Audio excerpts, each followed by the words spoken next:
Hi, and welcome to VIBEZ Daily.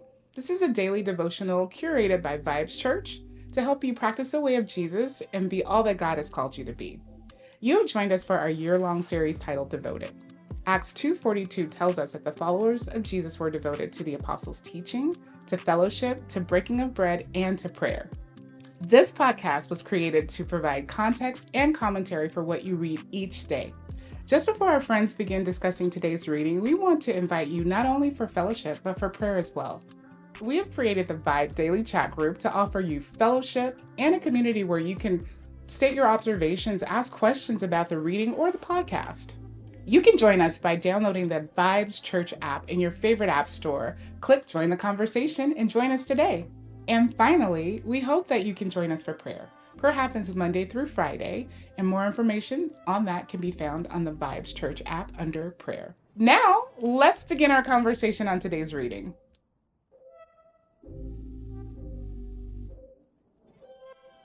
Right. Welcome back to the VIBEZ Daily podcast. It is day 108 of our Devoted series, which is our year-long series through the entire Bible, started in Genesis and making our way all the way through Revelation. I find ourselves still here in the book of 2nd Kings. And again, this week, I am joined by my wife, Victoria, as we continue to talk about the kings of Israel and Judah, their reign, as well as some of what kind of takes place between then. So we pick up here at chapter 13, left off at chapter 12 with Joash, king of Judah, and his assassination was kind of where we left off, after trying to make some reforms for the king of Judah, but not quite all the way for the Lord. And so we get to another king of Israel, and this happens 23rd year or so as King Joash is ruling. Another king, Jehoahaz. We're gonna get through these names. These J names are coming strong. J's and A's. That's all. All everybody's name begins with J or A. It's kind of all we have here. But yeah. Anything you thought was interesting in this king? Because there's a couple kings coming here.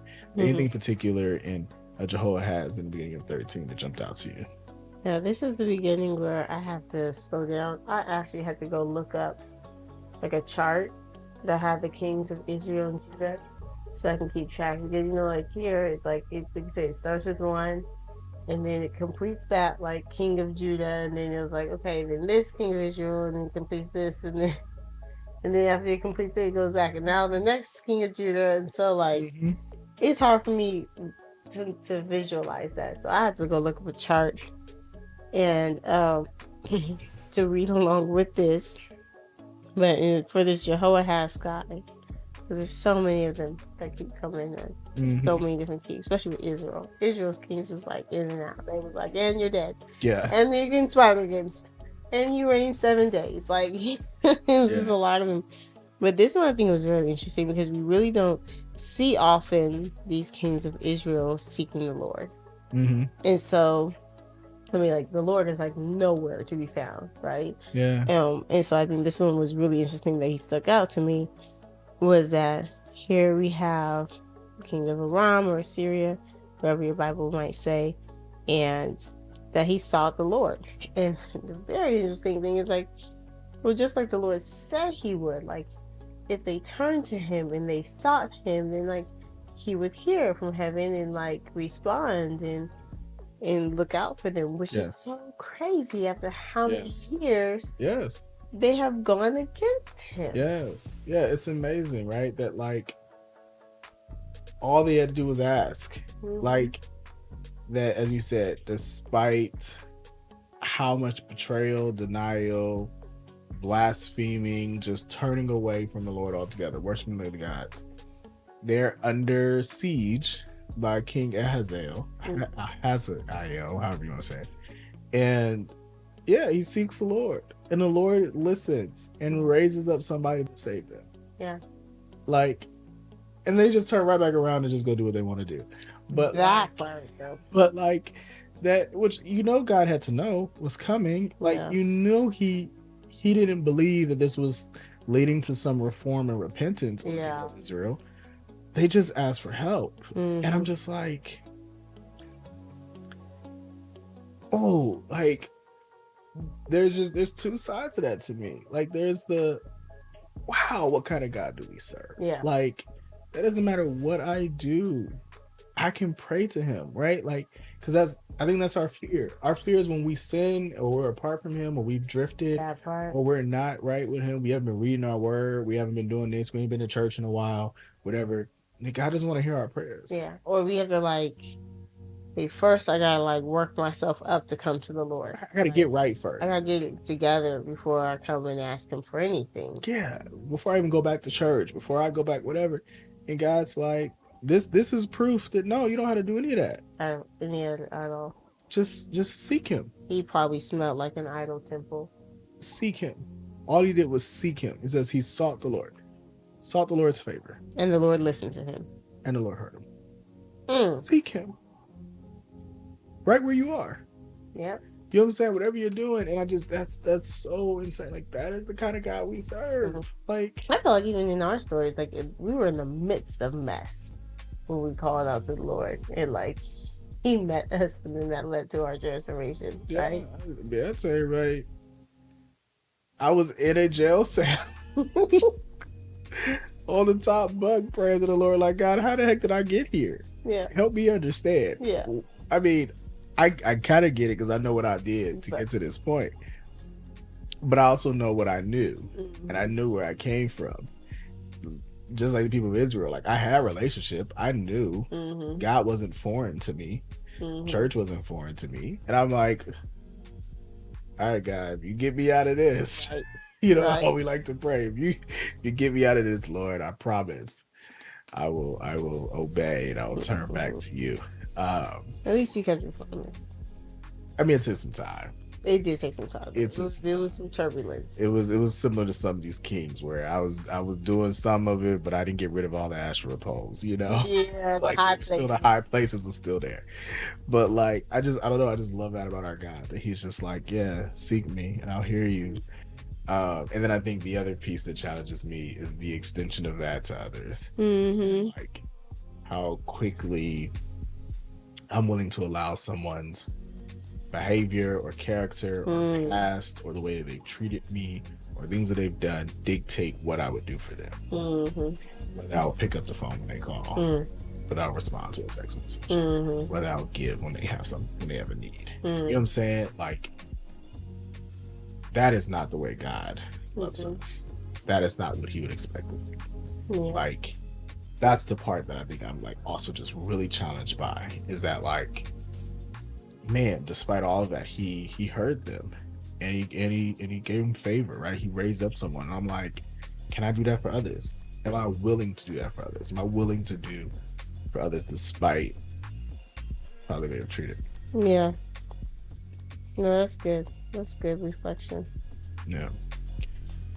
So, we got all that in this man's short reign here. Mm-hmm. But like I said, the people turn away from him, turn back away from God immediately, you know, and so that didn't last long.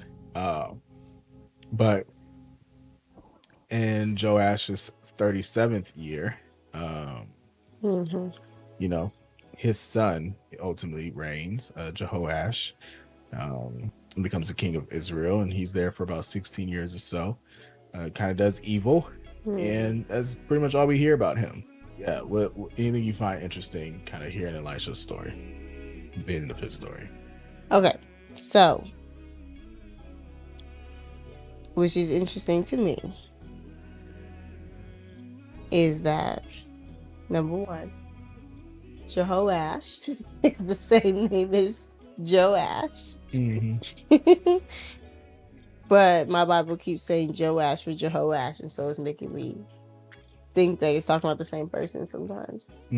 But it's not. At some point it's talking about the king of Judah, at another point it's talking about Jehoash, which is also could be spelled as Joash for the king of Israel. Yeah. Anyway, so this Joash, king of Israel, I think it's interesting because when we mentioned a couple of days ago, like Elisha had this like reverence to him, right? That these kings were giving him. Yeah. And so here he comes crying and weeping before him, talking like, my father, my father.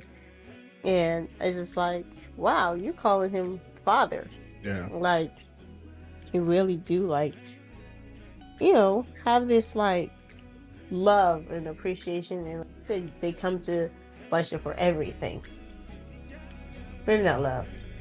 Oh, no, that's not what it was. Sorry, I just hope you know that head back thing for whatever reason is always like my epiphany type thing. Oh yeah, that's good, boy. I want to come back to the Joash issue here in a sec, but like, I think it's so interesting because we've called this out that like these kings kind of have this reverence for Elisha and Elijah throughout these books, and it's so interesting to me because I feel like it is just like man to have reverence for the man of God, but no reverence for God. Yep. Like, we see it in here. He did what was evil in the Lord's sight. Right? He doesn't turn away from the sins of Jeroboam, son of Nebat. Like, he caused Israel to commit. Like, he continued them. He has no reverence for God. None. But he calls Elisha father. And I'm like, how many cats is in the church right now will give honor to the pastor, the preacher, the prophet, the apostle, the whomever, the evangelist, and have no reverence for God?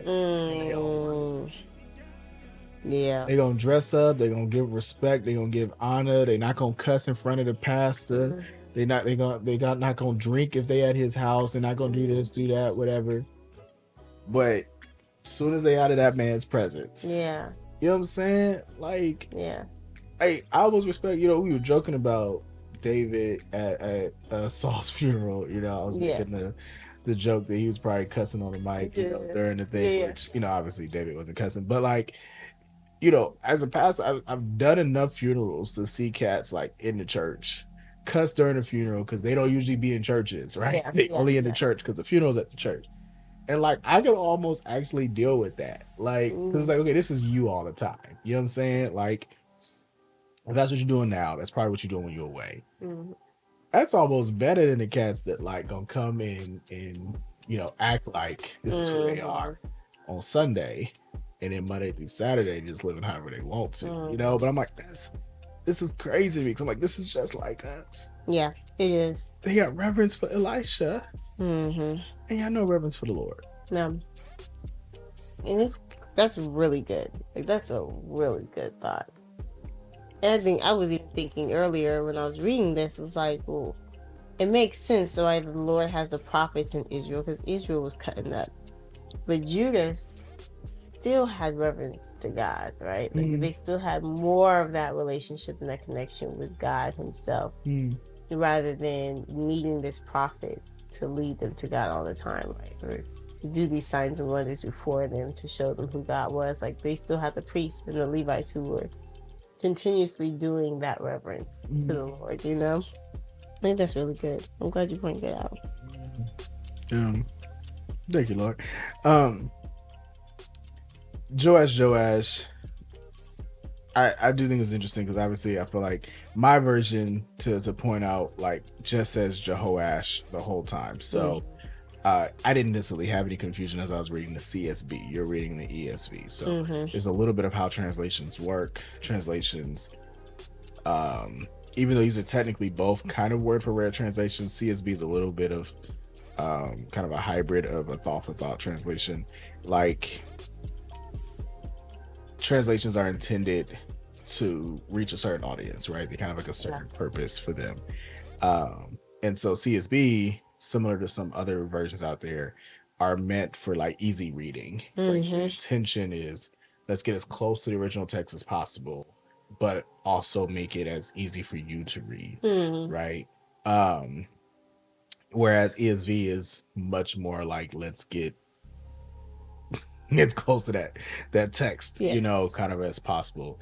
And so that's why you kind of see some of that. But I do say that I do think it's interesting that like even just the fact that there are these two King Joashes at the same time kind of thing, goes back to one of the other points I think you've made previously, that like a lot of this helps to confirm the validity of the scriptures that we read, right? Because if you're making up a story, you don't make it quite as confusing as this is, right? You're not repeating names over and over again, Jeroboam's and Joash and Elisha and Elijah. Like, that's not even very creative. You know what I'm saying? Yeah. Like, you're gonna make up something a little, more unique and easier to follow. You got fiery chariots and stuff like that, but you can't think of no extra names. But that don't make no sense. But you can't think of two different kings at the same time. That wouldn't make no sense. Different names. So that's hilarious. But yeah, so I think it does kind of speak to some of the historical accuracy of all this. That like, that's why they have to, and that's why we read everything with the like qualifier of like son of such and such, or king of this, because it was necessary since some of those names are so common among one another. So as Elisha dies, as you said, he kind of has his reverence, Jehoash, whatever name you want to use for him. And he kind of has this sign of shooting his arrow out a window, and that's kind of like this sign of the Lord's victory over him. And then kind of asks him to strike the ground. He does it 3 times, doesn't do it enough, type of thing. I thought 3 was a good number, honestly. Of the Father, Son, Holy Spirit. Like, I mean, I know he didn't have the concept of the Trinity at the point, but like to me, I was like, yeah, boom, boom, boom, yeah, like that sounds like plenty of times in my mind as well. But I guess he just needed a little more fervor from him. I guess so. I was like 5 or 6. What's the difference between 5 or 6 and 3? Like, it would have really made that much of a difference. That's it. Elisha is petty. Okay, that's my takeaway. That's probably why he was sick. I just never really seen the prophet so sick before. Like sick to death, and so for some reason he's fallen sick and he's gonna die from his illness. And I wonder what that was about between him and the Lord, and I'm just nosy enough to go up to heaven and ask. So why? Yeah, like I said, I think Elisha is a little petty, man. He was quick to just like criticize everybody. So. We're all not walking around with double portions of the Spirit. I'm sorry. Yeah. That's funny. A little short. But kind of this one piece in 13 just was always interesting. This is very important, right? Where these Moabite raiders used to kind of come into the land in the spring. This is verse 21 here, or 20-ish to 21. Because they go by Elisha's tomb and they throw these bones in there. And when it hits Elisha's bones, the man is revived. He stands up. And I can't recall if this conversation was off camera or not, but like, it was off. Yeah, like this is a big deal, because when Elisha asks for the double portion of Elijah's spirit, the author of Kings points out 7 specific like miracles that Elijah does, right? Or signs and wonders that he does in the book of 1 Kings. Elisha gets 14, just double. But the 14th is this one, right? It's like as he's dead, and his bones, in his bones, or with his bones, that like another kind of miracle is done. So this kind of confirms that 14th, or that like double portion of those miracles and those signs that the author of Kings kind of shows here. So like I said, there's significance to it, that even in his death, he kind of got that last one to officially be double portion of what Elijah did. Like, that message is so, I don't know, it's crazy. It is. It's insane to me. Like, again, just to think that, I wouldn't say think that through, because I don't put that on man. I just put that on God. But just like to be that intentional. Of like, all right, the double portion, I got you. Bet twice as many, like twice as times. Even the petty ones, it ultimately equal 14. So, but yeah, God kind of shows some mercy, right? Jehoash gets to kind of defeat Aram a little bit, or Syria, 3 times to go with those 3. I guess if he had pounded 5 to 6, he'd have done that even further. But Hazael finally dies. After all of what he had done to the people of Israel at that point. But yeah, we get into 14, and we get another king here.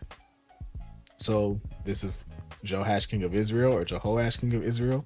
In his second year, there's another king of Judah that comes along, right? And that is Amaziah. So, yeah, anything you find interesting in Amaziah's reign specifically? Yeah, I just think there's no regard for the Lord's temple, honestly. Like, it makes sense when you hear, like, king of Aram, or Assyria or wherever, like, coming in and taking the Lord's temple. It's another thing for us to just be literally the king of Israel, right? Like, coming in and taking out of the Lord's storehouse. Like, yeah, you must be far from the Lord, like, to still, because I mean, some of the Israelites at that point still identified as the Lord's people, right? Like, or at least have reverence enough to know probably about the temple, the Lord's temple. Yeah. But here it seems like straight up disrespect. Yeah.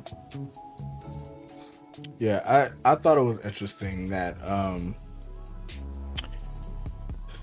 really, like, one, that this kind of call out to the book of, like, Moses, like his the law, essentially, that he goes because his father is assassinated kind of by his own servants, right? Whatever the case may be. And so he goes, and all those servants that killed him, you make sure they get killed. Yeah. But he's like, it's clear to say, but he doesn't kill their children, right? It's like, hey, everybody pays for their own sins. Which I just thought was really interesting that there's that referral, because ultimately, for the most part, Amaziah is a pretty good king. Like, he tries to keep the ways of the Lord for the most part. Not as good as David, but he's pretty good. Yeah. But then also he gets a little prideful. This part, though, and tries to take on Israel and the king of Israel. And I don't know.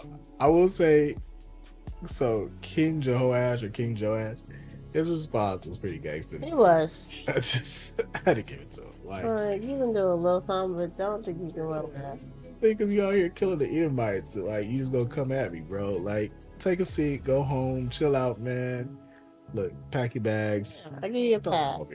I give you a pass. Don't come over here, man. Like, he's enjoy your glory and stay at home. Why should you stir up such trouble that you fall? Right? Like, enjoy your glory, stay at home, chill, man. Don't come out here. Yeah, too much. Yeah, I just love that. And it cost him, because ultimately he loses. Like, and he died. He does lose, but yeah. Then we kind of get Jehoash's death, which is interesting to me, because I would have thought we would have got Amaziah's death before him, just the way it's kind of usually formatted. You were just talking about Amaziah, but yeah, anything in the deaths of the king of Israel and king of Judah that you thought was interesting, particularly? Yeah, I just love that this verse 27 said the Lord has said that he wouldn't blot out the name of Israel under heaven, so he saved them by the hand of Jeroboam. Like, the Lord is just still being who he is here, Like, the Lord saw the affliction of Israel, and it was very bitter. Yeah, he's saved a little remnant of them. Yeah. Well, I mean, I think it's interesting to just call out, right? Like, we're this is a different Jeroboam. Yes. Point, right? Who becomes king of Israel. Yeah. When really kind of the first king of Israel, the split kingdom of Israel, is also Jeroboam. Yeah, right? Son of Nebat. Yeah. So that's the one that ultimately, when Rehoboam, who's son of Solomon, loses half of the kingdom, or most of the kingdom of Jeroboam. So yeah, just again seeing the same name pop back up here, but kind of a different person in this case. But yeah, so it was just really funny reading that like he was evil in the Lord's sight. He did not turn away from all the sins that Jeroboam, son of Nebat, had caused Israel to commit, even though his name is exact same. But yeah, like you said, the Lord saw the affliction of Israel, and just would not let them be wiped out essentially. Like he would send them to deliver them. And back to kind of some of the conversation we had earlier this week, like that, or today. It's just God hearing his people. Yeah. Yeah, and then I love how we see here, like our boy Jonah, the prophet, is swallowed by a whale or a big fish. Yes, that's how we say more accurately. But yeah, he shows up here in verse 25 here. Yeah, we'll get to a couple prophets that have like books later in scripture, right? We'll also hear from Isaiah later this week as well. So yeah, it is really interesting, as you said, to see Jonah pop in here a little bit and just go like, oh, there he is, you know. And again, we'll get his story a little bit later, but those little Easter eggs, kind of how I feel. Like I feel like you're watching a Marvel movie, and like, you know, it's like this little quick scene. It's like, oh, they went to Wakanda to get that. Yeah. I know what Wakanda is. Yeah, exactly. It's related to another superhero I know. You know what I'm saying? So, yeah, kind of a little quick insight there. But okay.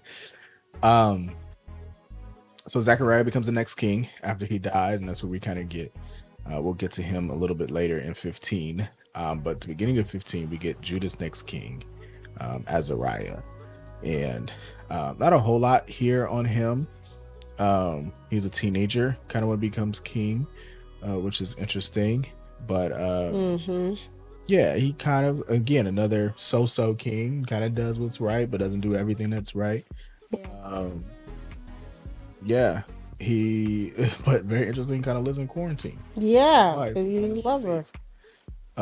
Anything else you think was interesting? I know it's not a whole lot here in this story, but anything that just jumped out to you about that?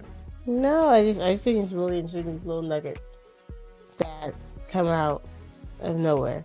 Like he said, he's a leper, and he has to stay in quarantine. His son has to like reign for him, pretty much. Yeah, I mean, he reigned for 52 years though. It's a long time. It's a very long time to be in quarantine. It's like Jotham practically rules the whole time. Yeah, you know, like that is a long time. To be in quarantine, be ruling from a. Well, yeah, and you'll see that like we go through like 10 Israel kids. Yeah, during that same time period. Israelite kids, they were knocking them out. Yeah. Well, 38 year of Azariah, Zechariah becomes king, right? And this is son of Jeroboam, who we already talked about a little bit. But he only reigned for 6 months. That's it. He wasn't there very long. So not a whole lot to say about him because of that. But he's kind of conspired against and killed. And then we kind of get to the next king, Shalom, who becomes king. And, you know, he reigns for a full month. A month. A full month. I got a full month. I just love that it was like a full month. Not half a month. He got a full month. Yeah, like. So he's legit. But I feel like it was insulting. Like you could have just said a month. It was like, no. We'll give him his credit. He was there the whole month. And then he dies in as well. And then we get to another king, Menahem. Yeah, we have a little bit more here. And he's doing kind of some terrible things to pregnant women. Anything particular that you that jumped out to you about this king specifically?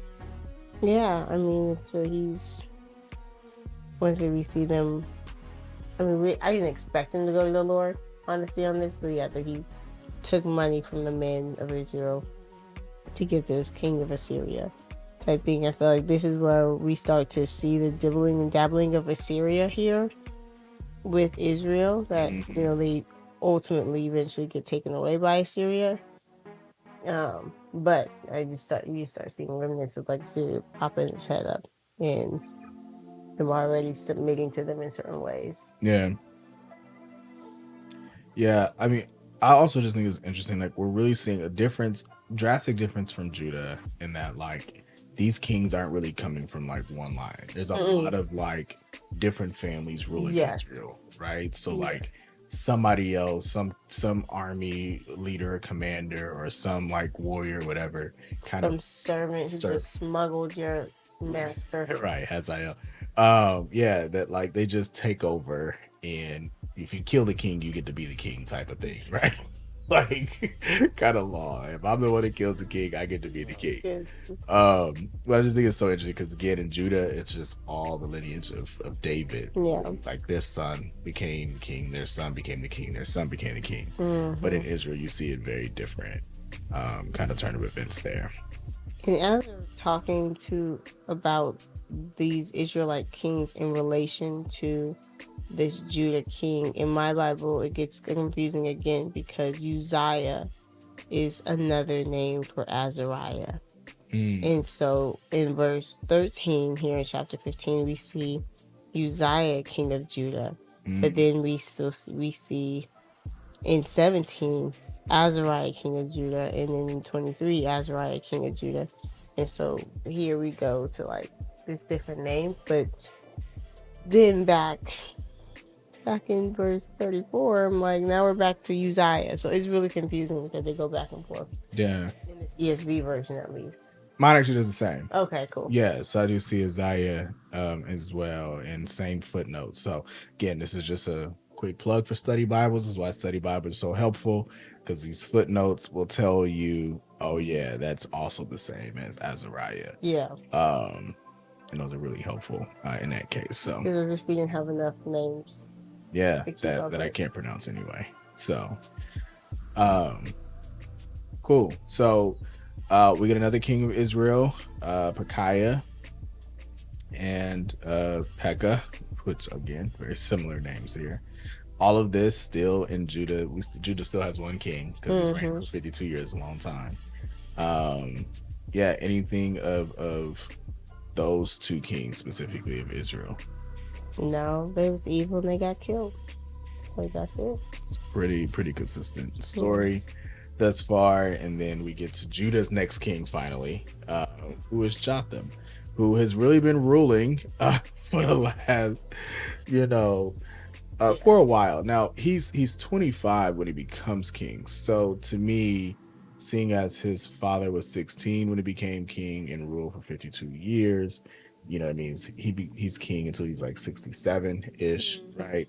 So Jotham, although he was like the lead governor in reign, it wasn't for all of Azariah's rulership, right? Because he's only 25 when he becomes king. But he had been kind of an acting king of sorts for some time by the time he becomes the king. And he's king for about 16 years or so, and did right for the most part. Right, kind of a similar thing. Rebuilds the upper gate, which was kind of an interesting thing there to kind of help with that. But anything else there before we get to Judah's next king, Ahaz? Boom.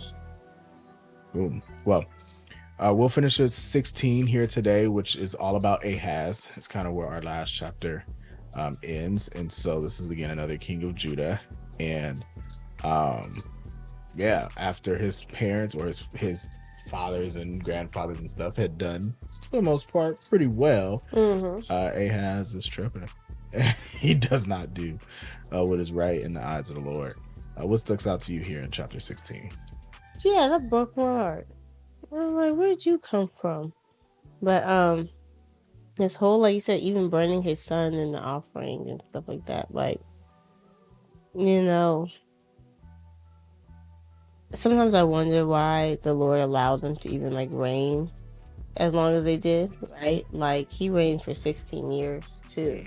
And I'm like, well, some of these Israelite kings was only getting a month. So like, why couldn't he have gotten just, 3 months or something? But for some reason, the Lord let him reign that long. And and once again, just like some of these Israelite kings, he also has like submitted himself to Assyria. Yeah. Is like, I'm your servant, I'm going to strip the Lord from his riches and give it to you.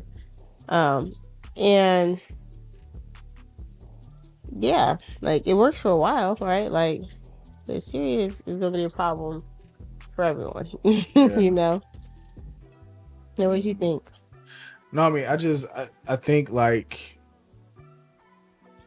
to me, even though the idea of him kind of the length of his reign, a lot of that is just very much still God just keeping his promise to David, right? Like, in how that was priority number one for him, was keeping someone on the throne, like for David specifically, right? And we'll even see that in the way that Second Kings ends. But like, I think that's where you see some of that is, can't kill him off until I got the son that's gonna replace him. Yeah, that's kind real. of thing.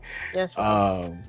And so I think there's some of that, but like at the same time, yeah, it with all of this, as we watch through these Kings, I think it shows, man, like we really have our own choice and our own decisions. Like, there's an element of it that kind of depresses me as a parent, right? Of like, you know, I can live for the Lord my whole life, and it doesn't necessarily mean my kids will, right? And I'm gonna do my best. You know, we're gonna do our best, but like, we could, and they could still decide they're gonna do it. Like Samuel. Yeah, but like the inverse could also be true, right? That like they also don't have to make all the same mistakes I made, right? And like they can live a life that's more devoted to God than I ever did. Either way, they have a choice, you know? And I think that's what you see, is that like everyone, back to that law we talked about a little while ago, that like everyone will pay for their own sins. It's not gonna be the sons or the fathers. Like, you will pay for your own. And I think we see that with Ahaz, that like he chose to do something different than his parents or his fathers and his forefathers. Yeah. But he paid for it ultimately. But the next king will have another chance. Yeah. He was wilding though. Like, to the fact that he made this idol and moved God's stuff out the way, though. That's the part that killed me. It was like, all right, yeah, move this here thing out the way of the Lord's, and bring this new idol in here, and this and cut off the frames of that, and remove the basin. You know, take down, you know, them bronze oxen, and, you know, let's put that somewhere. Yeah, all of this for the just to please the king of. Exactly, and that's the part that stuck out to me, because of the king of Assyria, right? And what was your version say for verse 18? Yeah, to satisfy the king of Assyria, from the Lord's temple, Sabbath canopy they built in the palace, and he closed the outer entrance for the king. Listen, if only you would have stuck with the Lord, you would have had them fiery chariots that nobody could see. But yeah. Yeah, instead we're here doing extras for this king of Assyria. Well, he dies, and what's interesting is there's another king that's going to come after him. His son is actually going to be much better. Yeah. We'll learn about Hezekiah tomorrow, because, you know, this Ahaz is really kind of squished in between two good kings, pretty good kings, but he's about as bad as they get for Judah. Yeah. You know what I mean? And ultimately, there's going to be, you know, a judgment on Judah as well that will come. But we'll learn more about that tomorrow and Friday. But that brings us to the end of today's reading specifically. So come back, join us tomorrow as we'll continue with chapter 17 and see again how the story ends with these kings of Israel and Judah. But until then, take care. Thank you for joining us for the VIBEZ Daily podcast. Be sure to like, comment, and subscribe on your favorite podcast platform, or download our favorite, the VIBEZ Church app. Visit vibes.church/devoted for additional episodes, notes, details, and the latest merch. Join us next time as we continue our journey through the Bible. Take good care.